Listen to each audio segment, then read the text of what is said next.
إن الحمد لله نحمده ونستعينه ونستغفره ونعوذ بالله من شرور أنفسنا ومن سيئات أعمالنا. من يهده الله فلا مضل له ومن يضلل فلا هادي له.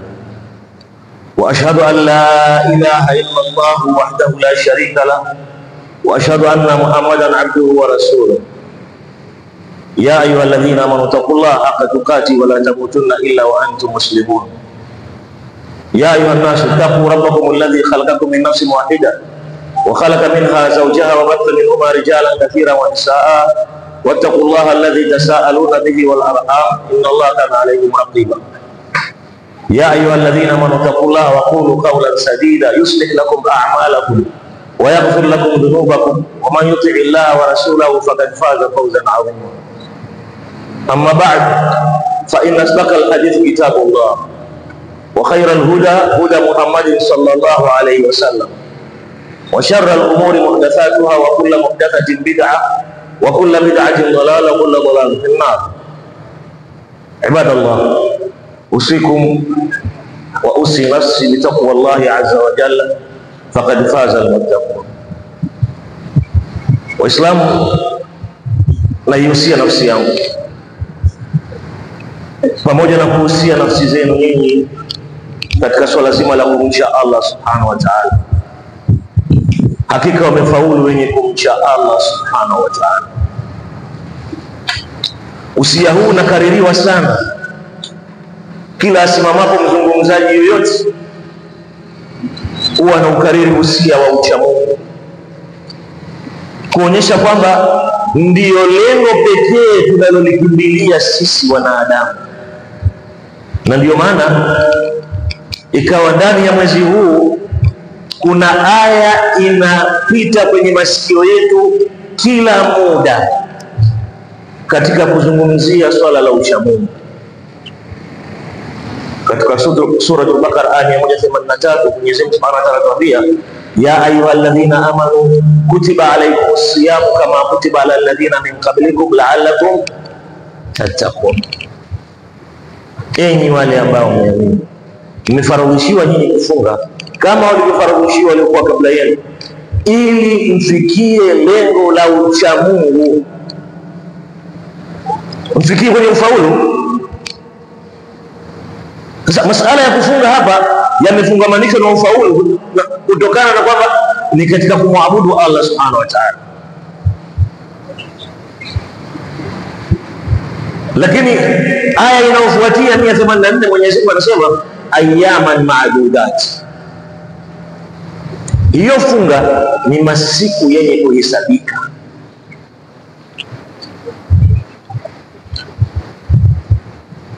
Tuingie kwenye uhalisia sasa. Masiku yenye kuhesabika 14 leo.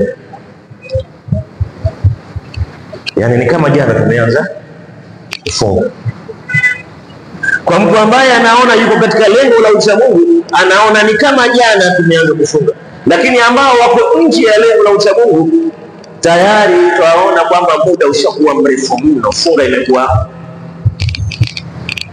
Na hili ndio nataka kulizungumzia leo.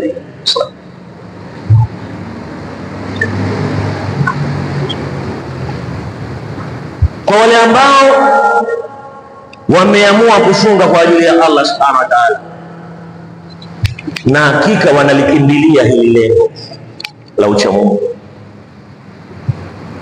sasa ni kujidhibiti, ni kugangamala na ulionayo, ili ikitoka Ramadhani na wewe ushakuwa mcha Mungu uendelee mbele. Waislamu, narudia tena, Waislamu ni neno ambalo wengi linatusikioni wetu gonga gonga, bali katika vifua vyetu sana linajirudia rudia. Mimi ni Muislamu, na hakuna ambaye ataambiwa wewe dini gani akasema dini nyingine sio kwa Uislamu. Katika Waislamu nazungumzia, lakini tunajisahau maana halisi haswa ya Uislamu.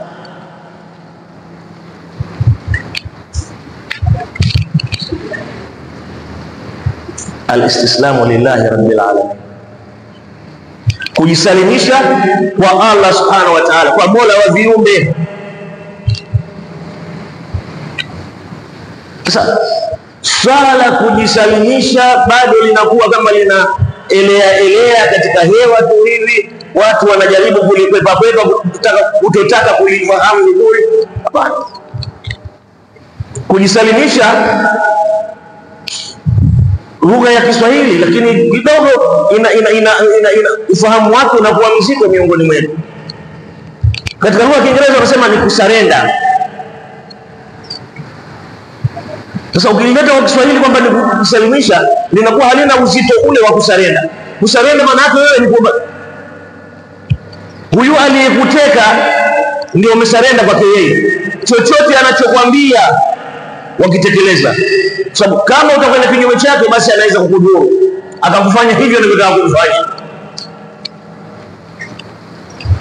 Sasa inapozungumziwa Uislamu au al-istislam, is a total surrender, yani kujisalimisha kamili,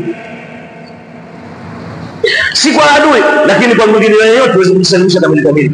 Hapa tunazungumzia kujisalimisha kwa Allah subhanahu wa ta'ala. Mwenyezi Mungu subhanahu wa ta'ala anatuambia katika Qur'ani, wa anibu ila rabbikum wa aslimu lahu min qabli an ya'tiyakum al'adab thumma la tunsarun. Wa anibu ila rabbikum, na rejeeni kwa Mola wenu, wa aslimu lahu, na jisalimisheni, min qabli an ya'tiyakum al'adab, kabla haijawafikia adhabu, thumma la tunsarun, kisha hamtopata usaidizi wa aina yoyote.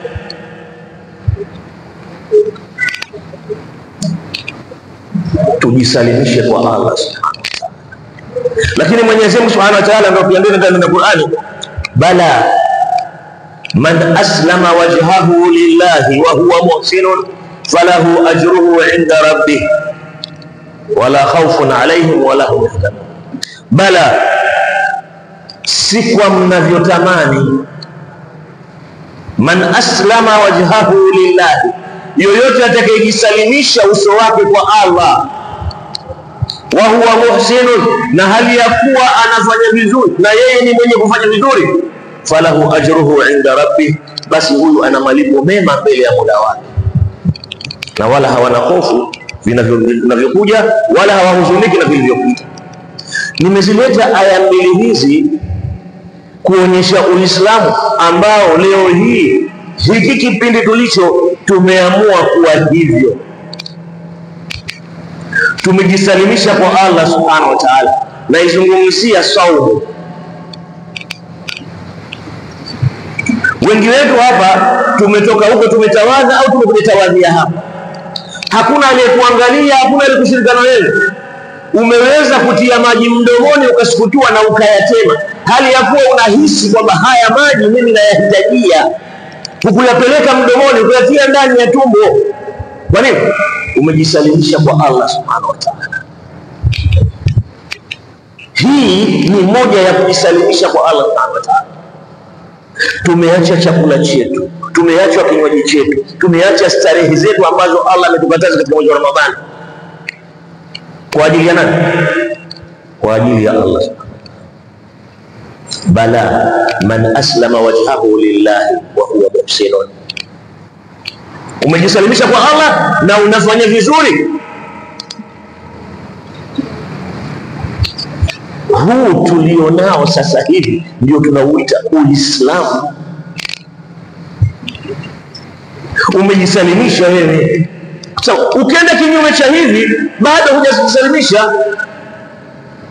Wala mchana wa Ramadhani, unakunywa mchana wa Ramadhani, unatukana, unapigana, unagombana.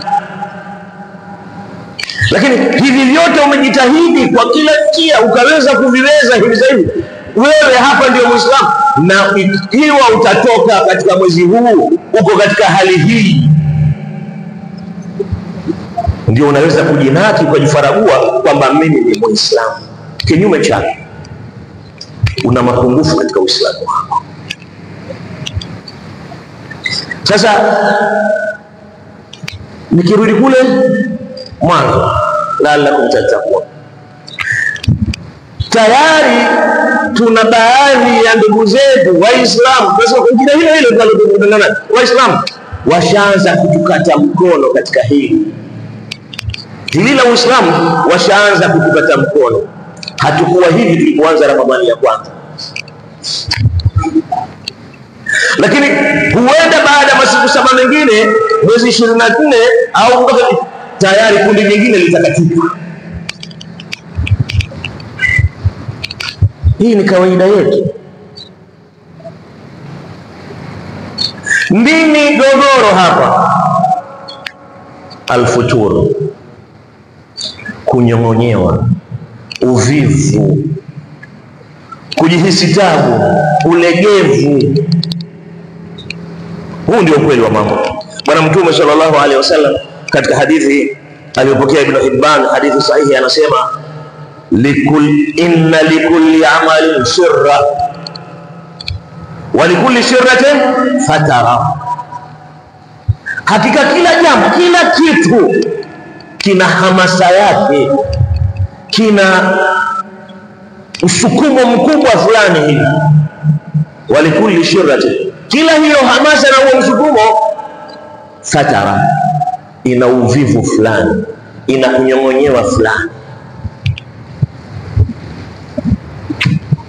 Sote tuko katika maisha haya tunayoishi, tunajikuta kuna wakati kuna jambo tunaliendea kwa vishindo, kisha baada ya muda tunaingia na uvivu fulani, na hii ndio hali halisi tulionayo.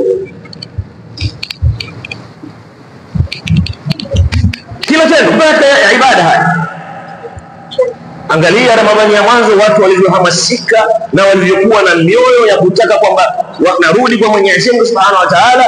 Kisha angalia sasa hivi 14 hii, wako ambao tayari washaanza kuchoka, washaanza kunyong'onyea. Bwana Mtume anasema faman kanat shirratuhu ila sunnati faqad aflaha, au faman kana fataratuhu ila sunnati faqad aflaha. Riwaya mbili. Yule ambaye kuchoka kwake, kunyong'onyewa kwake ni kwa ajili ya sunna zangu, kwa ajili ya kuweza kuzifikia sunna zangu, faqad aflaha, huyo amefaulu. Yule ambaye hamasa yake imejikita kufuata mwenendo wangu, huyo amefaulu. Waman kanat sirratu ila ghairi dhalika faqad halak, na yule ambaye hamasa yake ilikuwa si katika hayo, si katika kuelekea sunna za Bwana Mtume sana, huyo ameangamia. Mwezi 14 leo, hakuna futari ambayo hatuijui sasa hivi, ambaye hamasa yake ilikuwa ni futari, kashazila zote. Sasa hivi ukimtajia kitu kashakiti naye, hajui yale nini tena. Huyu ilikuwa amefunga kwa ajili ya kula tu. Kuna waliofunga kwa ajili ya kunywa tu, juisi za aina zote ushazimaliza. Ukimtajia sasa hivi anaweza kutapika pia hiyo juisi unamtajia. Kuna waliofunga kwa ajili ya kuzusha katika funga, wamekuja na mazushi katika funga yenyewe, tayari washachoka. Kuna waliofunga kwa ajili ya mambo yao tu, tayari washachoka, washaingia nyong'onyo. Hawako katika kufaulu, wako katika kuangamia. Na ndio maana utaona kweli kuna kundi linakatika kidogo kidogo, linakwenda mpaka ikifika mwisho wa Ramadhani tayari imebakia ile cream. Waislamu,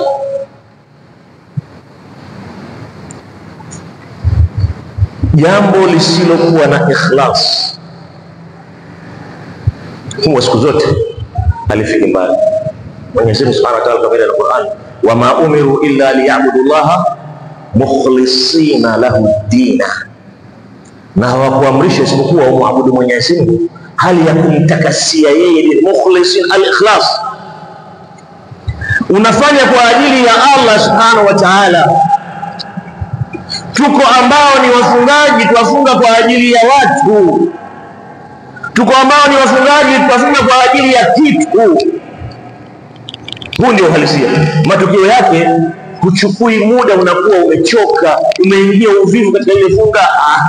Naishe si basi yamishe. Ndio hali tuionayo.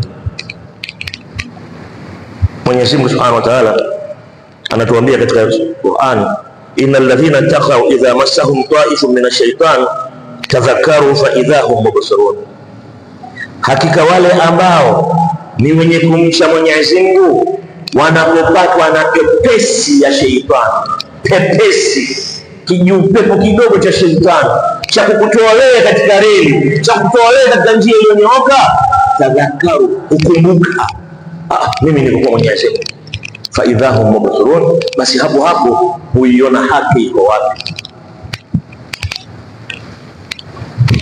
Leo Waislamu tulivyoianza qiyamul layl, angalia sasa hivi mistari ishaanza kupungua.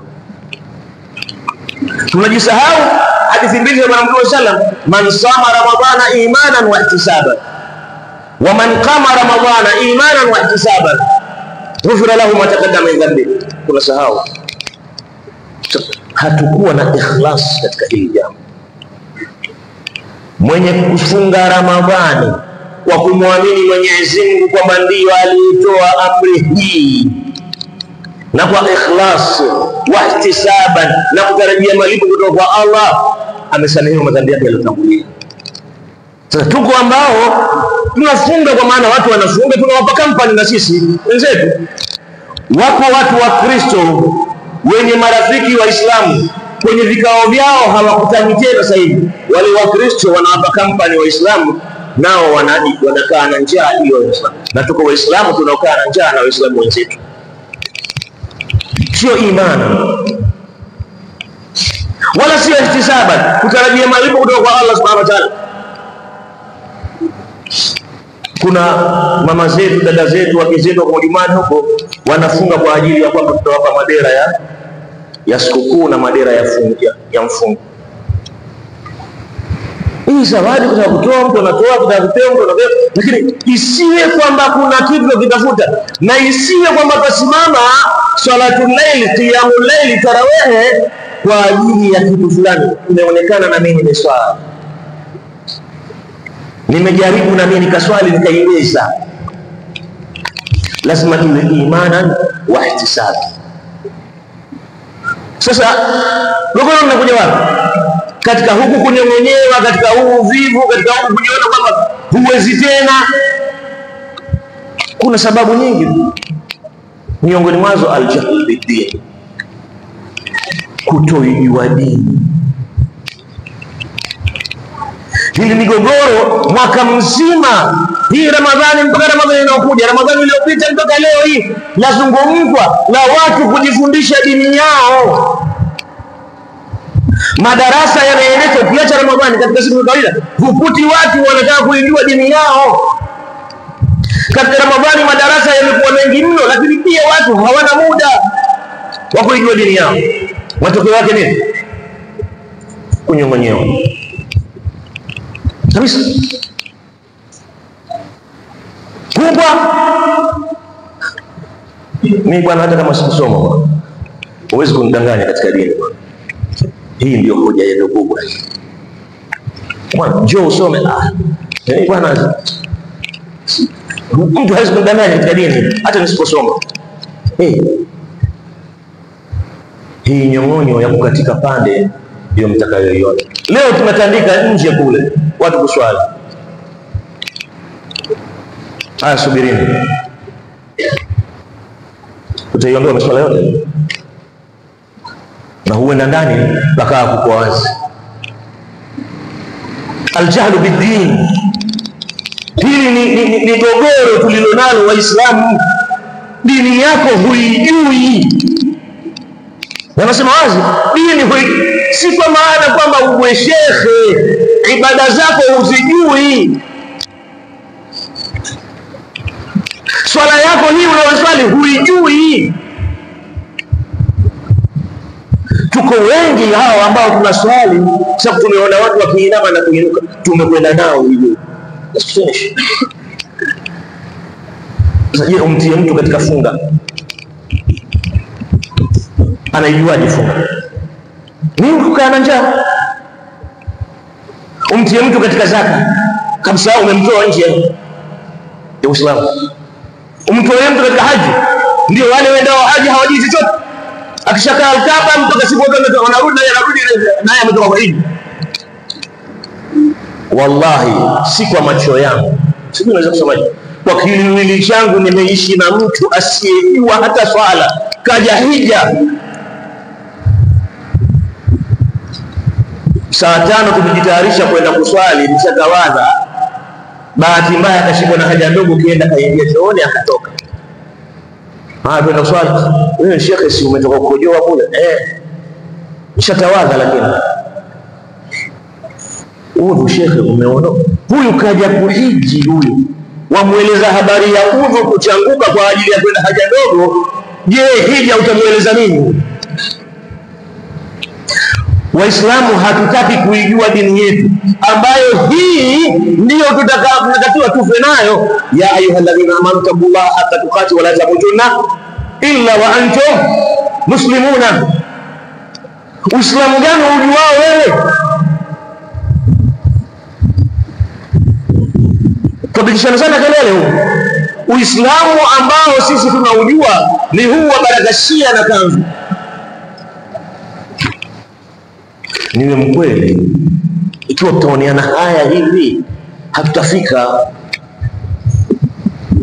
Muislamu, jifundishe Uislamu wako. Kuna wachambuzi wa mpira hapa, subhanallah. Hawa wachambuzi wenyewe wanaweza kukaa chini, wala hata siku moja hajaugusa ule mpira, kuugusa tu kuwekea mguu, lakini ni mchambuzi hodari. Dini gani? Muislamu. Nichambulie Uislamu, hakuna kitu.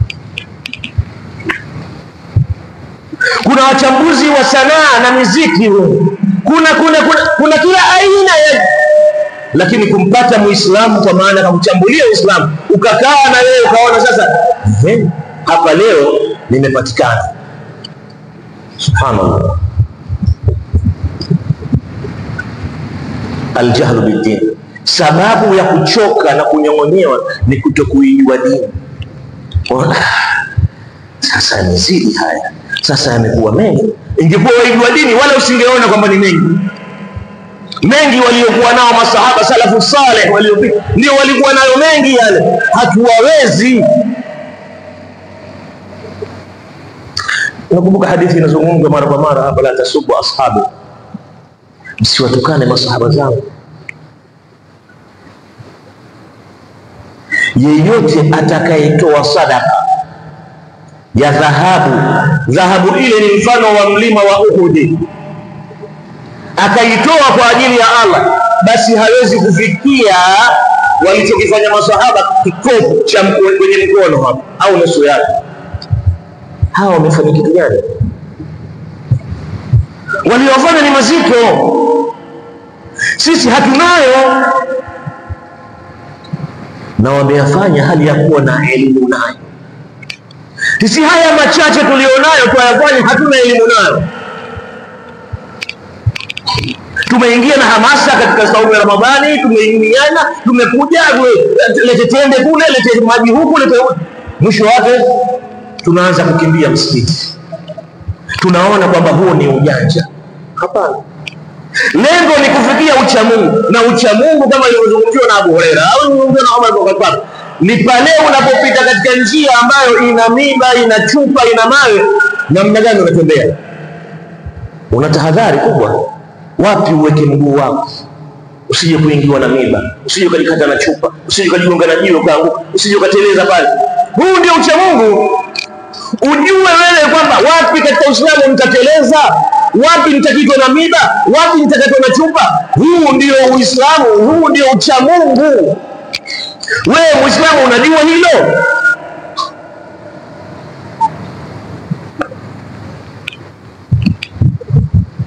Ukiacha ujinga huu wa dini, kuna al-ghafla. Tumeghafilika mno au tumejighafilisha. Tuna habari na dini. Sisi tuna habari ya mipira tu.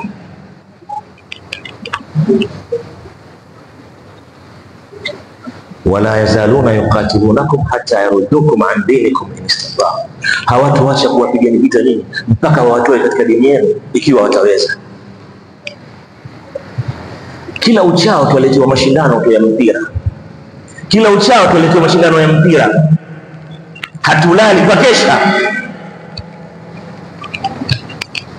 Qiyamul layl watu hawaonekani, wako kwenye mpira.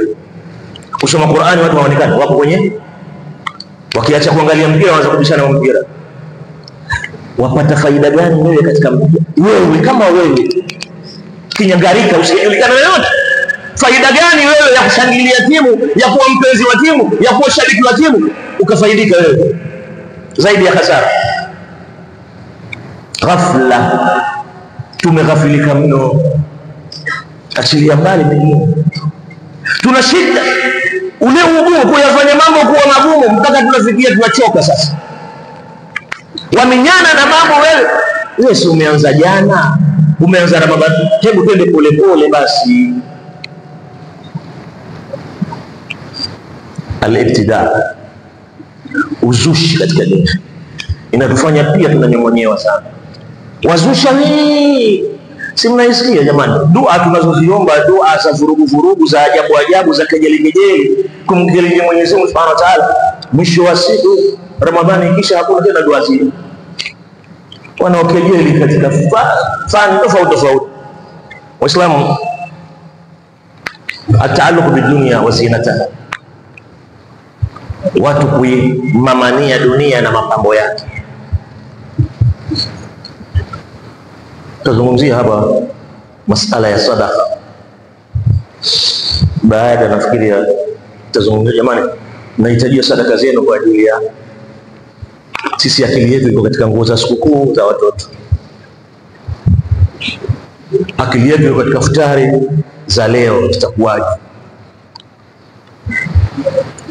Lakini kuweza kutoa 100 kwa ajili ya yale maji yatoke yatumike, kutoa 100 kwa ajili ya umeme ufanye kazi,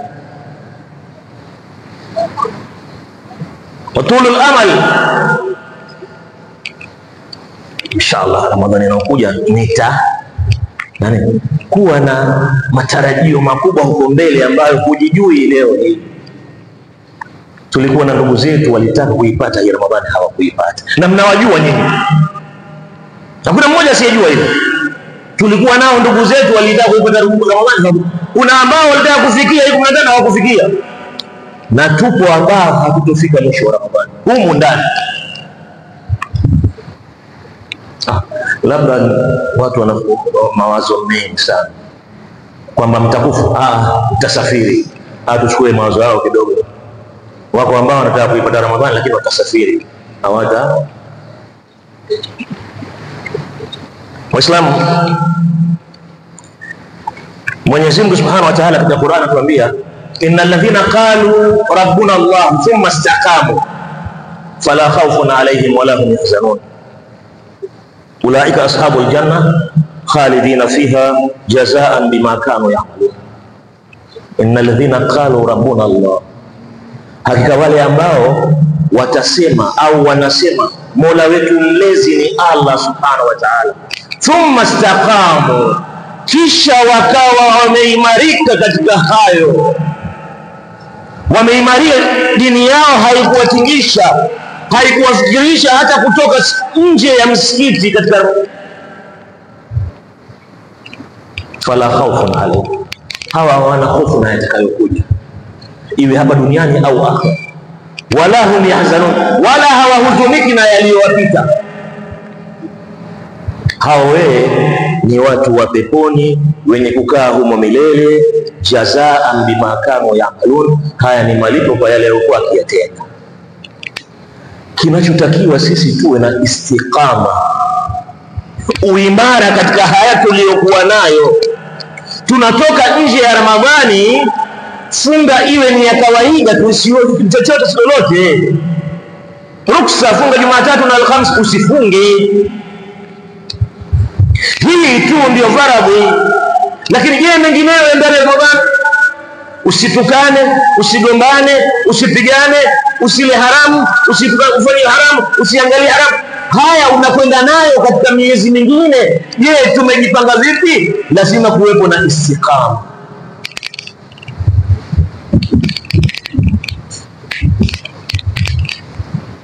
Umeamua kuwa mustaqim, umeamua kuwa katika msimamo.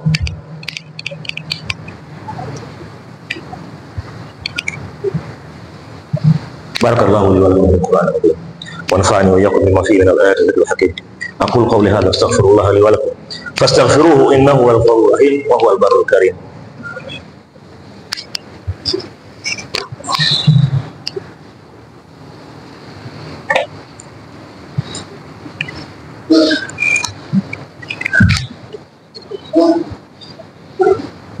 Alhamdulillahi rabbil alamin wassalatu wassalamu ala asyrafil mursalin nabiyina Muhammadin wa ala alihi wa sahbihi wa man tabi'a hudahum ila yawmiddin, amma ba'd. Ibadallah, usikum maratan thaniya wa usi nafsi bitaqwallahi azza wa jalla, faqad faza almuttaqun. Waislamu, naihusia tena nafsi yangu na kuhusia nafsi yenu katika swala kumcha Allah subhanahu wa ta'ala. Ndio lengo hili, ili uweze kufaulu hili lengo la Ramadhani, uwe tayari uko nalo. Sasa hebu tuangalie vitakavyotuwezesha sisi kutokuwa na uvivu, kutokunyong'onyea, kuendelea na ibada zetu kama kawaida. La kwanza jamani, ni jitihada. Jitihada, kisha tumwachie Mwenyezi Mungu Subhanahu wa Ta'ala. Kwa siku kama mtu anaswali swala zote tano, mara 17 anamwambia Mwenyezi Mungu, iyyaka na'budu wa iyyaka nasta'in ihdinas siratal mustaqim. Mara 17. Kama utakuwa unasoma sura al-Fatiha kama peke yako, unasoma na imamu, unasoma wewe, lakini unaisema hii. Hii ni dua, ihdinas siratal mustaqim. Lakini tatizo ni kwamba hatuko serious na hii dua. Lau kama utakuwa unakwenda kwa mtu mwenye uwezo wake, na si ana uwezo tu, bali ni mtu mkarimu, ukenda tu anakupa, huwezi kwenda kwa mchezo. Utakenda ukiwa na jambo lile umelishikia bango serious, yani sijui unasemaje serious Kiswahili. Sio kwa najua sana Kizungu, tusha bebwa na hizo lugha tena. Unakuwa yani uko katika kulihitajia lile jambo, basi hakika utalipata. Sasa tunamwambia Mwenyezi Mungu, ihdinas siratal mustaqim, tuongoze njia iliyonyooka. Alafu al-asr leo huji kuiswali, wangoja magharibi, isha huiswali, umevimbiwa. Qiyamul layl ushachoka. Sasa hii dua tatizo lake iko wapi? Ni dua yenyewe au ni yule mwenye anayejibu dua? Ni wewe unayeomba dua, kwa sababu unaiomba dua kwa upuuzi, yani mazoea. Shazoea ihdinas siratal mustaqim, ihdinas siratal mustaqim, kila siku wala huna habari unachoomba, na pia kwa hiyo hujui unawaomba kama waswali ukashika njia kwenda zako, hakuna hivi njia iliyonyoka uipate. Mwenyezi Mungu Subhanahu wa Ta'ala anatuambia, walladhina jahadu fina lanahdiyannahum subulana, wale waliofanya jitihada miongoni mwetu tutawaongoza katika njia iliyonyoka, njia yake Allah Subhanahu wa Ta'ala. Wewe una jitihada gani unayoifanya? Hii unayoifanya ndio jitihada yenyewe. Hii yatakiwa iende baada ya Ramadhani. Alafu usubiri Mwenyezi Mungu afanye miujiza yake, atakuongoa tu. Lakini kuomba dua ni jambo ambalo latakiwa sana jamani. Utakuta maimamu sana wanasimama kwenye khutba wanasema muombeni Mola wenu hali ya kuwa mna yakini mtajibiwa. Tumeumbwa sisi binadamu kuwa na uharaka. Ukiomba pale upewe. Allah subhanahu wa ta'ala anakujua wewe kiumbe chake. Kama akikupa pale madhara gani yatakutokea, kama akikucheleweshea faida gani utaipata hapa duniani na kesho akhera, ndio anayejua. Sasa wewe tu kuwa na yakini kwamba nitajibiwa. Sasa iwe katika dua zetu kuomba kuthibitishwa katika haya tulionayo. Mtume sallallahu alaihi wasallam alikuwa akiomba sana, miongoni mwa dua zake, ya muqallibal qulub thabbit qalbi ala dinik. Mtume huyo, ewe mwenye kuzigeuza nyoyo, imarisha moyo wangu katika dini yako. Mimi na wewe tuliona wasiwasi saa zote, pia waweza kujua kweli kuna moto kweli. Astaghfirullah. Hivi kweli kuna pepo? Haya, kweli. Mtume anaomba aimarishwe kwenye dini. Wewe wangoja nini? Mtume sallallahu alaihi wasallam alikuwa akiomba, Allahumma musarrif alqulubi sarrif qalbi ala ta'atika. Ewe Mwenyezi Mungu mwenye kuzielekeza nyoyo, elekeza moyo wangu katika taa yako, niendelee kutii. Kwa nini sisi tukosa hizi dua kuziomba? Tupata nyakati ambazo ni muafaka kabisa, tumewekewa na Mwenyezi Mungu Subhanahu wa Ta'ala na Bwana Mtume sallallahu alaihi wasallam za kuomba ili tuweze kufanikiwa. Baada ya swala ya Ijumaa wanachuoni wametofautiana. Hii mpaka kabla ya kuingia kwa magharibi ni kipindi cha kuomba Mwenyezi Mungu akakuitikia. Kuna muda unaitwa saatul ijaba, muda wa kujibiwa. Tukishatoka hapa tumesahau kama tuko Ijumaa kabisa. Kuna mengine kufikiria Ijumaa inayokuja, kuna muda hapa wa kujibiwa. Tumejitenga vipi huu muda? Lau katika maisha yako tenga Ijumaa moja tu, kuanzia Ijumaa mpaka magharibi umeelekea kwa Mwenyezi Mungu siku hiyo tu kwa dua zote,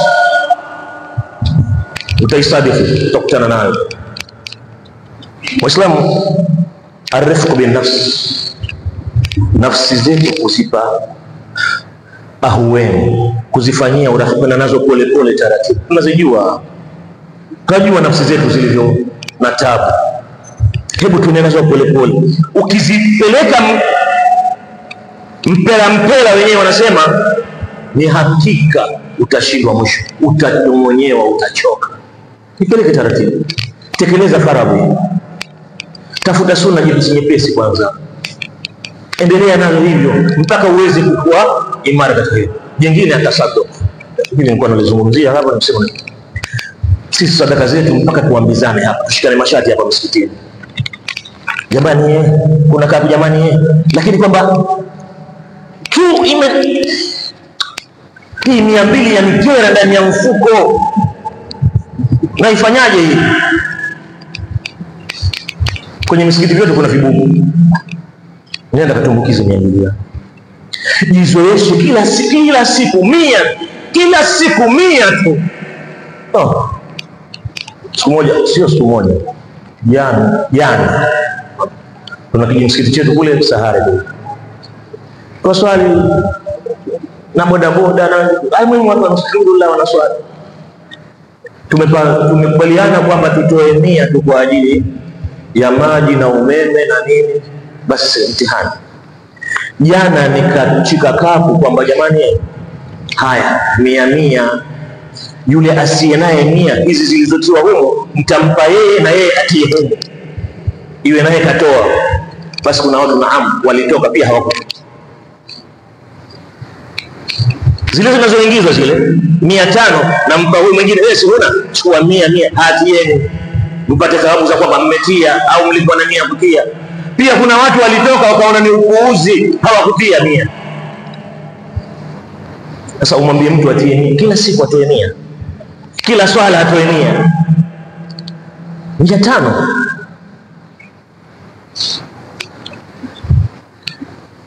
Tujiuliza sio saa nyingine unapitiwa, kuna siku apitiwa 100 huipati. Hukuipata 100 siku hiyo, siku ya pili weka deni kwamba jana siku 100 sikuipata, leo nimepata 200, natoa 200 na ya jana. Hii inalainisha moyo wako.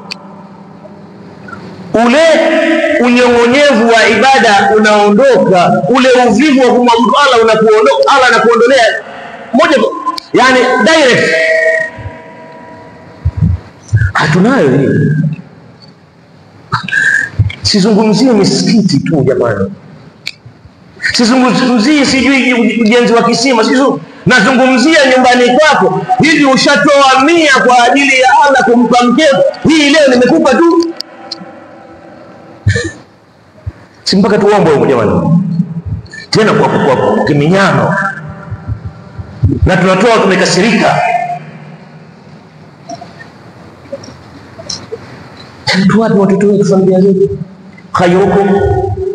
Khairukum li ahli, mbora wenu ni yule mbora wenu katika familia yake. Wa ana khairukum li ahli, mtume anasema, na yeye mtume ni mbora wetu katika familia yake. Waislamu,